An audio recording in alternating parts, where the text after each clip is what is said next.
In this tutorial, we're going to be looking at the 4 upper body joints to mobilise for a better front squat. And they are the thoracic spine, the shoulder girdle, the shoulder joint, and the wrist. And these are the movements that we're going to be focusing on to optimise the posture. And that is another thing that we can hopefully get from this tutorial, is how the joints work together, and if one is slightly out, how it affects another. So we're going to explore that over the next few slides, looking at these joints. We're starting with the thoracic spine. Now, you can see on the image here, the thoracic spine runs from this area to roughly this area. And it has what is known as a kyphotic curve, which is a curve like so. I'm slightly exaggerating it there, and then when we get down here, that would be the lumbar spine. So we've got the opposing curve.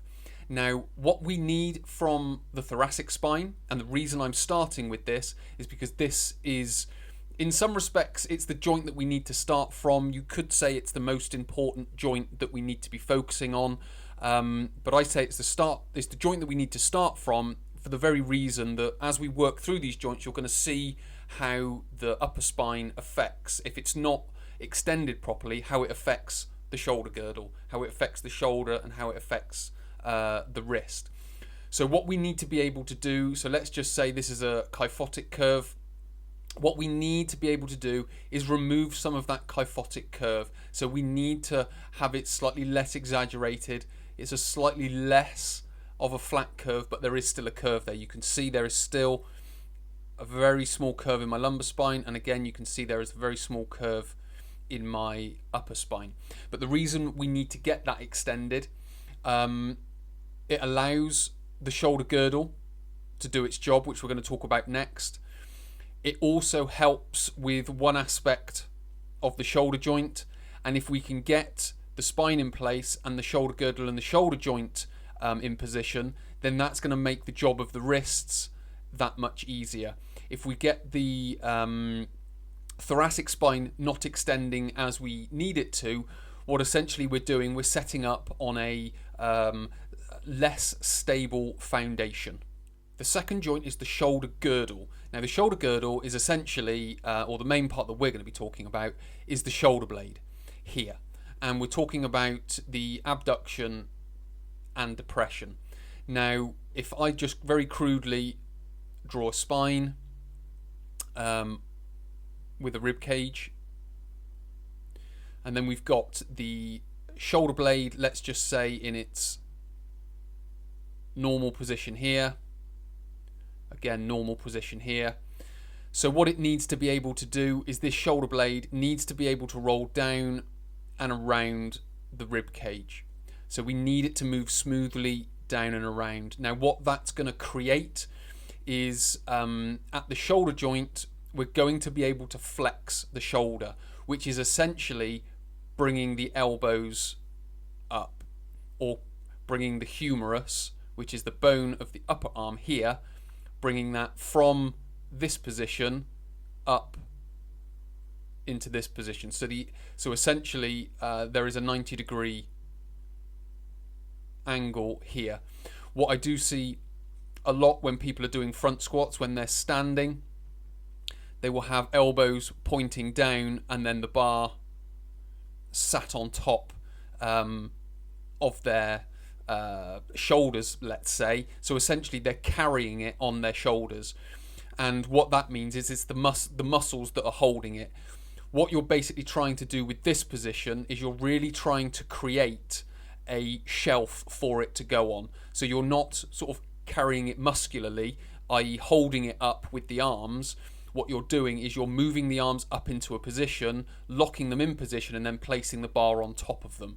So how that is created is by getting the shoulder blades down and around the rib cage. And obviously what that requires is you have muscles coming from here, muscles coming from here. They need to be able to lengthen. So we need to make sure these muscles here and these muscles here are able to lengthen, so we can get the shoulder blade down and around the rib cage. The third joint is the shoulder joint. So we're talking now about the ball and socket joint, or the glenohumeral joint, which is where the bone of the upper arm meets the shoulder girdle and sits in that little socket, and the arm comes out here. What we need here is external rotation. So what you can see from the image, I've got my elbows up, one higher than the other, unfortunately. But what you can see is that my wrist is on the outside of my shoulder on both of them. Now, if I didn't have external rotation, my elbow to my wrist would be in line with the shoulder. And I'll explain why that's a slight problem. So this is a bird's eye view. So this is the shoulders. So what happens is we've got the arm comes up into this position. You've got the bar, excuse my poorly drawn lines. But essentially what we've got is we've got the forearm. So if we've got a distance of, let's just say 30 centimeters from there to there, but the forearm is 35 centimeters, for example, what's going to happen is the wrist is going to have to do a lot to get underneath the bar.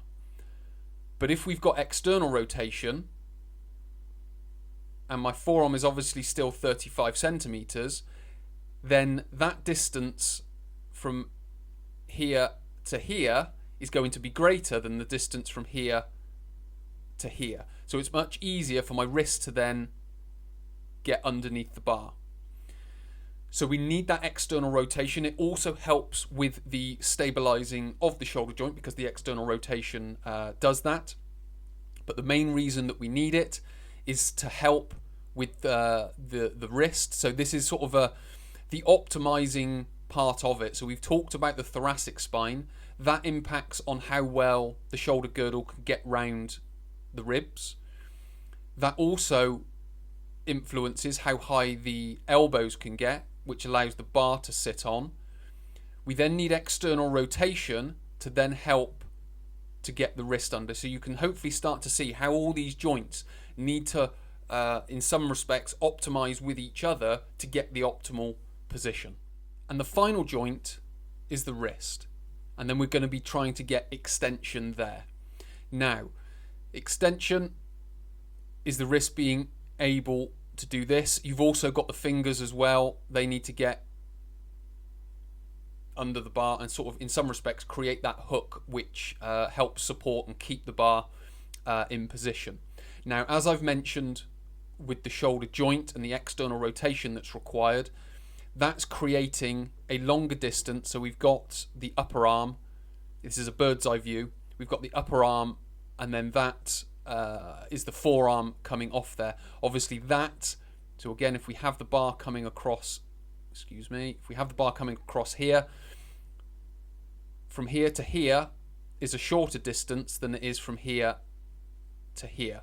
So if we can get the external rotation, we're making it easier on the wrists already, but we still need to be able to get the extension of the wrists so we can get the fingers under the bar to support the bar.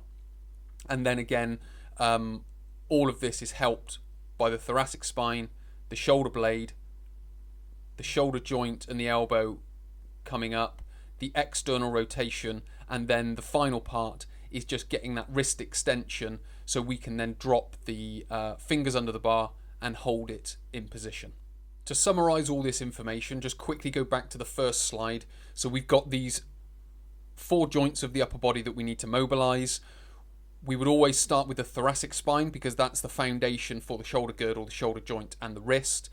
What we need at the at the thoracic spine is to get that extended, which allows the shoulder girdle to abduct and depress more efficiently. We also need the muscles to be able to lengthen to get the shoulder blade around the ribs. We then need external rotation at the shoulder joint.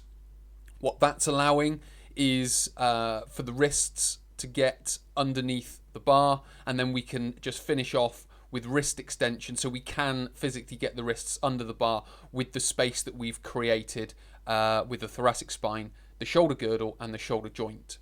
And finally, if you want to mobilise all of these joints, just click the link in the description and you will go through to my how to improve your front squat mobility workout, where we cover all of these joints and we mobilise all of these joints and get you into a better position.